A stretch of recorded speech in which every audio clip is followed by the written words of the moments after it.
มงคลแก่ดวงข้าพเจ้าทั้งหลายสืบไปนะครับต้องกราบขอบพระคุณกำลังใจทุกกำลังใจของชาวโลกแล้วก็ชาวไทยทุกคนนะครับวันนี้ขอแถลงข่าวดีอย่างเป็นทางการเราได้น้องๆทั้ง5ชีวิตออกมาโดยปลอดภัยตอนนี้พ่อแม่ญาติพี่น้องของเขากลับไปอาบน้ำแล้วเดี๋ยวจะแพทย์อนุญาตให้ไปเยี่ยมแบบดูนอกกระจกได้ทันทีคืนนี้นะครับยืนยันนะครับเมื่อกี้คุยกับทางแพทย์แล้วนะครับอันที่2คุณหมอภาคแล้วก็หน่วยซิลอีก3ท่านที่เข้าไปช่วยดูแลน้องๆตั้งแต่วันที่เจอเมื่อวันจันทร์สัปดาห์ก่อนนะครับออกมาพ้นโถง2แล้วที่เราต้องเสียเวลาเพราะว่าเราดูทุกชีวิตให้ปลอดภัยตอนนี้คุณหมอภาคแล้วก็หน่วยซิลทั้ง3ชีวิตผ่านพ้นโถง2อีกไม่เกิน15นาทีจะถึงปากถ้ำก็วันนี้เมื่อเช้าสัญญากันว่า That is the governor of the Chiang Rai province in Thailand addressing the press. It's a briefing that we've all been waiting for. Of course, he is speaking in Thai. We're going to get you more details. Clearly, he's mentioned the fact that the rescue operation has been successful and that has received a great round of applause. The world's attention has been focused on this province in northern Thailand. Good evening. You're watching a special broadcast of the Fineprint. I'm Aisha Sindhu. It's been a phenomenal journey. It's been a race against time, a battle against the odds, and the victory of the collective will.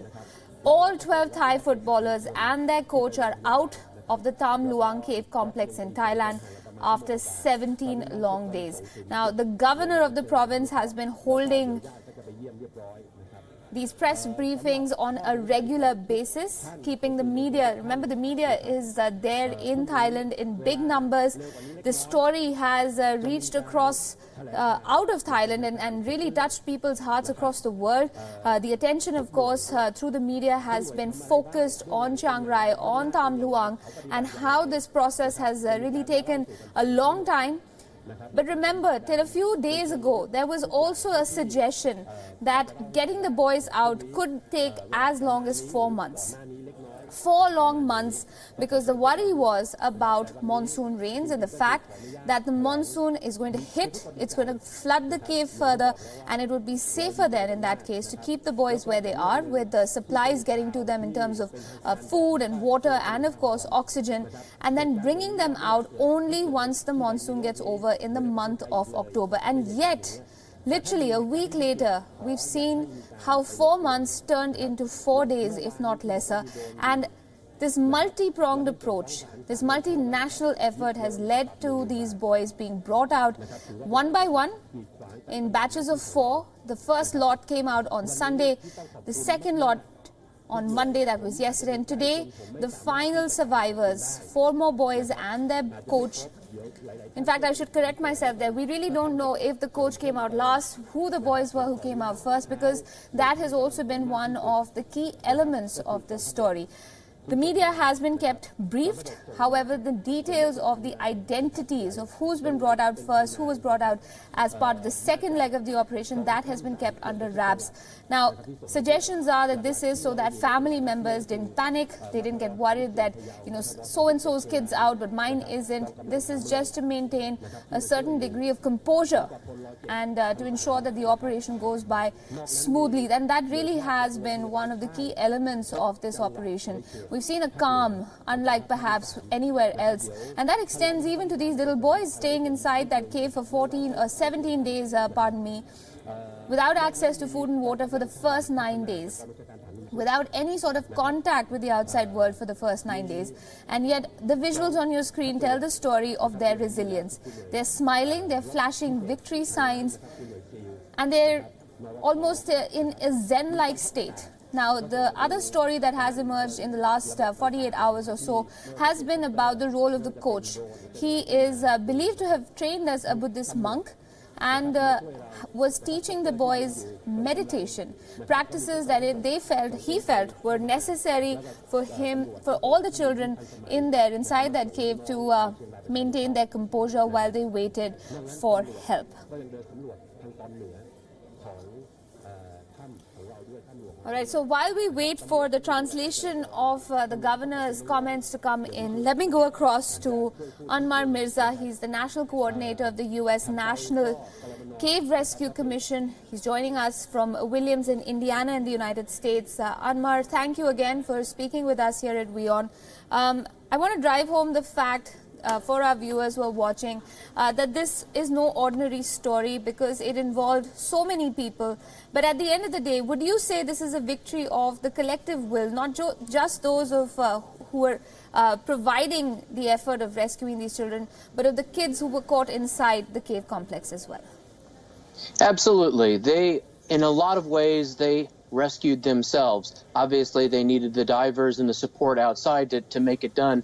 But the fact that there were so many things and they did it right. And I think that's the biggest contributing factor that led to this being a success. Absolutely. And the role of the Thai government too in being open to the extension of help from different quarters, that too I think played an important part. What do you think has been really the hallmark of this rescue effort? Is it just the fact that there are so many people involved, or the fact that people raised their hands and said, you know, this is not people from my country, but I am going to step in, I'm going to do my bit for these young boys? Well, the Thai government is absolutely to be commended because they allowed the international help with that. There is no one country that can field enough cave diving resources to make a successful operation of this scale. So they needed the outside help, and they accepted it, and that was absolutely wonderful. Furthermore, the fact that, and a lot of people don't understand, within the caving community, we train very hard in rescuing ourselves. There are very few people who can go to the places that we go for fun and for recreation, and so it's very important that we are able to help rescue ourselves if one of our own is in trouble. Right, and the funny part about all of this, I mean, I don't mean to use the word funny flippantly, but these boys who were in there were not even cave experts. They were just out there exploring with their coach, and they found themselves in a difficult situation, and yet this community sort of rallied together, people from across the world, people from different regions, different countries, putting their differences aside to be there to help out people they've never met in their lives before. Well, I don't care if somebody is a cave expert or not. Anybody who goes into a cave for the purposes of science or exploration or training or whatever, you know, I understand what they're doing because it's something that is a passion of mine. And so if somebody in a cave, regardless of their level of experience, is hurt, I and all of the cavers that I know are going to do their best to try to help them. I'm sure you've had an opportunity to see the representations of the cave complex. What, in your assessment, is the difficulty level that these divers and rescuers had to face when trying to bring these boys out? The bringing them out was actually much safer than going in the first place. On bringing them out, the water had been pumped down a lot, which dramatically reduced the length and depth of the dives, which made every trip in and out much safer. The first few trips in, when the water was still up and before the diving guiding lines had been placed, was just incredibly risky, incredibly dangerous. So it truly took some of the best people in the world to be able to do that. Right, absolutely. Stay with me, Anmar. I just want to take our viewers through some of the details as far as the rescue operations go. Let's take a look at how things unfolded. Now, the Tham Luang cave lies in the Chiang Rai province of northern Thailand. The cave complex lies beneath the Doi Nang Non, a mountain range on the border between Thailand and Myanmar. It's almost 10 kilometers long and has many deep recesses, narrow passages and tunnels. The 12 boys and their coach were located all alive on the 2nd of July when a diver was placing guidelines in the cave to later assist others in navigation. They were found about 3.2 kilometers from the cave's mouth. Now, efforts to locate them were hampered by rising water levels. Heavy rains had flooded the low-lying areas of the cave complex, with just a few patches of dry ground lying between the entrance of the cave and the place where the boys found themselves trapped. Some of the narrowest passageways are barely 15 inches in girth. On the 3rd of July, 7 divers, including a doctor and a nurse, joined the group inside the caves. The rescuers provided health checks and treatment. Luckily, none of the boys were found to be in bad shape, and a week later, all of them are out.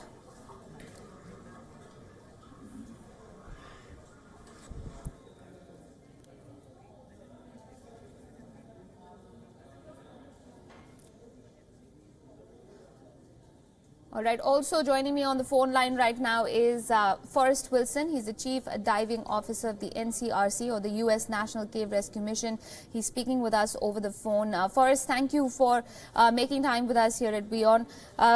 Just at the outset, I just wanted to ask you your thoughts as a caver about this rescue mission and the way it has unfolded over the last 3.5 days. Well, it's a difficult rescue just because of the distance and the terrain, but done a very good job of getting everyone out. Right, and going by the descriptions that we've seen, you know, some parts of this cave network were as narrow as 15 inches in girth.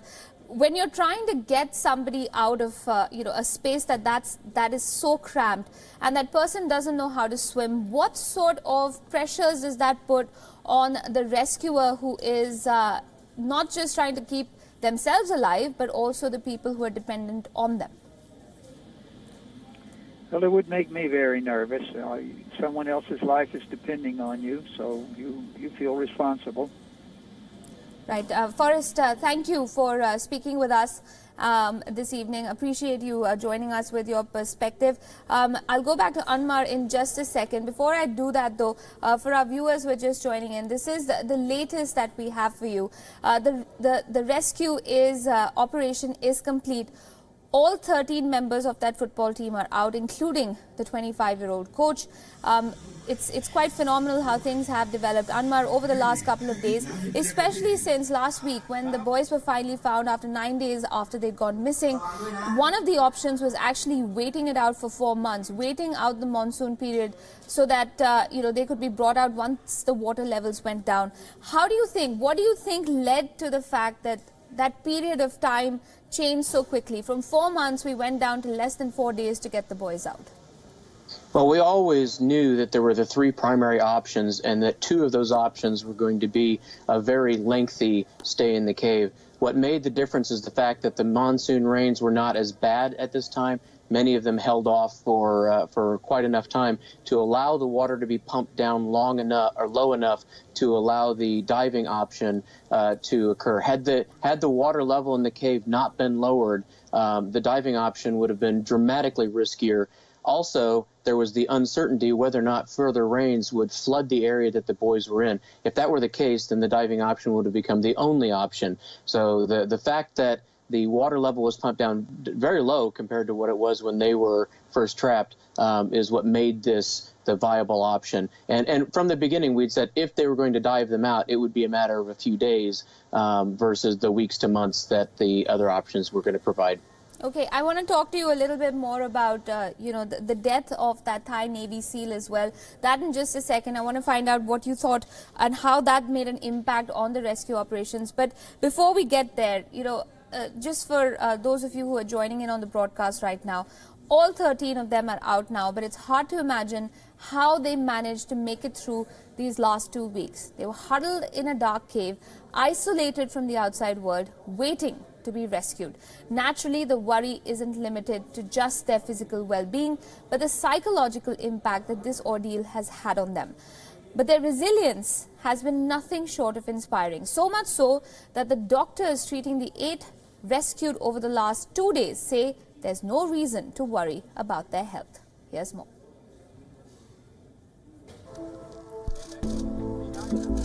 Ambulances were lined up outside the Tham Luang cave as news of the boys being rescued came to the fore. 4 boys were extracted from the flooded cave on Monday in a long and arduous rescue operation. And the waiting ambulances rushed them to the hospital for a thorough examination.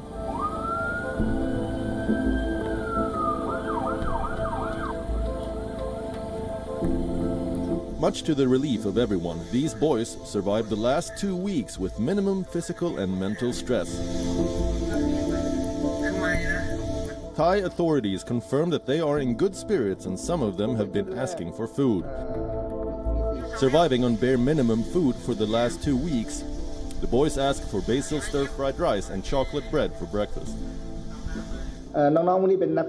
These kids are footballers and they are healthy and strong, which means they have high immune systems. The boys who were brought out of the cave over the last 2 days have undergone x-rays and blood tests for further examination. All of them are suffering from low body temperatures and are being treated with body heating equipment.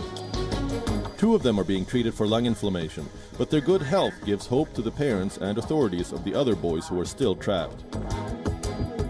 Worried parents gathered at the hospital waiting to meet their children. I think for now we will let them visit through glass. We'll let them use hospital phones to talk to each other. For the last 2 weeks, families of these boys have held their breath and prayed for their safe return. The boys who were rescued on Monday were found to be meditating when the divers first discovered them. It turns out that their coach who led the doomed expedition was trained in meditation as a Buddhist monk, and that helped the boys keep their spirits high. Bureau Report, WION. Right, and joining us on the broadcast also is my colleague Siddhant Sibal, who's been tracking all the developments for us from Chiang Rai itself. Siddhant, thank you for joining Anmar and myself on this conversation. What's the latest that we know as far as the boys go? I know that they're in hospital. Have we heard anything about at least the lot that were rescued over the last 2 days?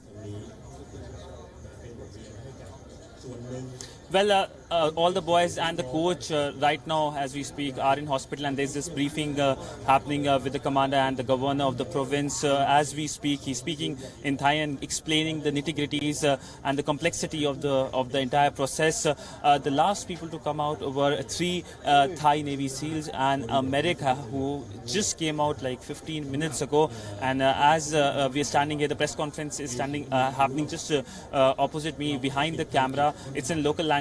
It's in Thai, but nitty-gritty is being told, and the focus right now is on making sure that the boys who have been rescued get good treatment, get good medical treatment, both physically and mentally, because the focus is on making sure that they come out stable. Absolutely. And Anmar, I suppose that is one of the big focus points whenever there is a rescue like this involved, not just about ensuring the physical well-being of those who've been trapped inside, but making sure that there aren't any long-term effects psychologically.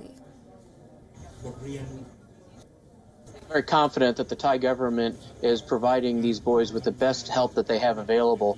The thing that really will help them is the fact that they did contribute to their own rescue, and that is just absolutely important for the long-term recovery. Right, and I suppose you're referring to the fact that they were meditating while they were inside that cave. Do you feel that has really held them in good stead?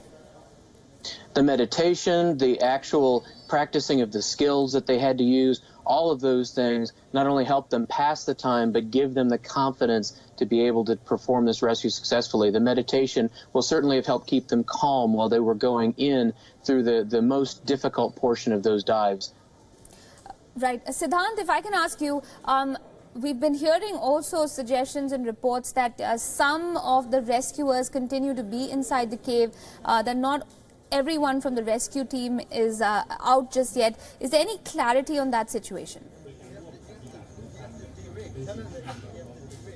Well, I answered that in the first answer as well, that just 10 minutes ago, all the 3 Navy SEALs, the Thai Navy SEALs who were inside the cave, they have been taken out, and one medic was also there. They just came out, so now there is no one in the cave. The rescue mission is over. The press conference is taking place, and the focus of the press conference is on the complexity of the entire process. The entire international media is right now focusing on that press conference, though it's in Thai, but the details being translated very soon, so that the international media gets to know what transpired and the complexity of the entire process.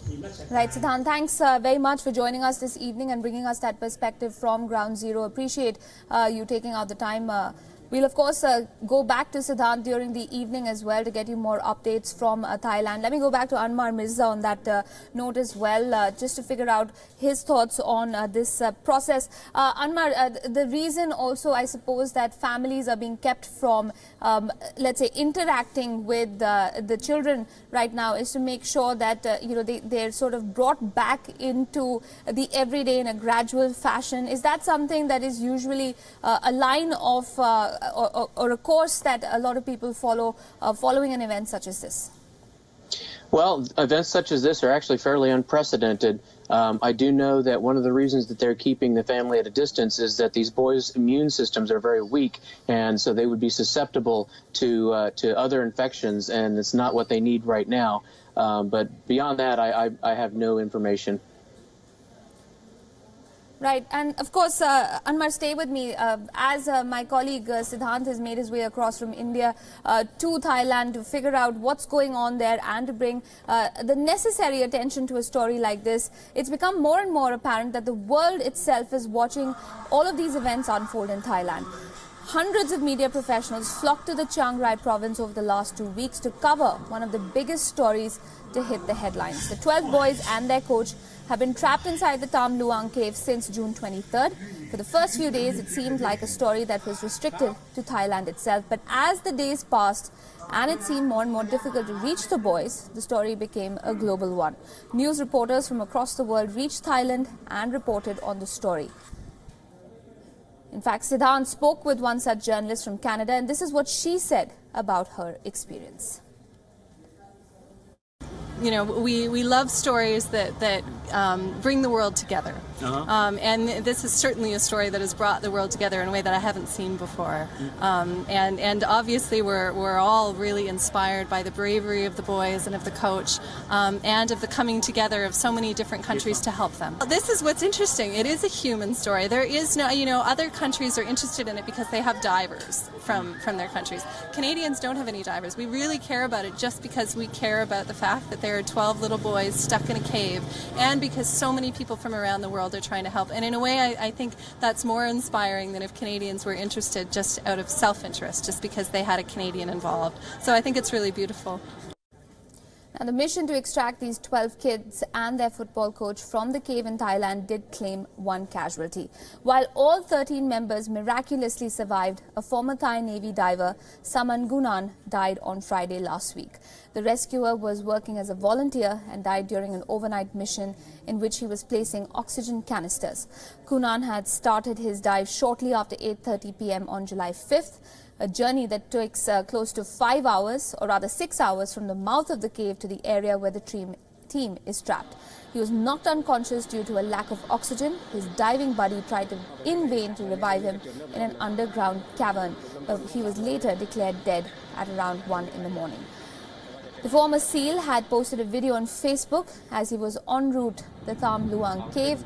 All he wanted to do was bring the boys back home. In the video, he declared that he will do just that. 4 โมงกว่าๆนะครับถึงสนามบินเชียงรายนะครับ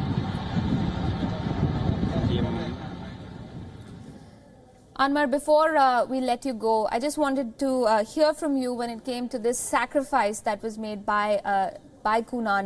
It really just goes to show, I suppose, the lengths people were willing to go to make sure these children came out alive. Oh, absolutely. And as I've said, the cave-in community is a very close-knit one, and we will do everything we can to get somebody who is in trouble in a cave out.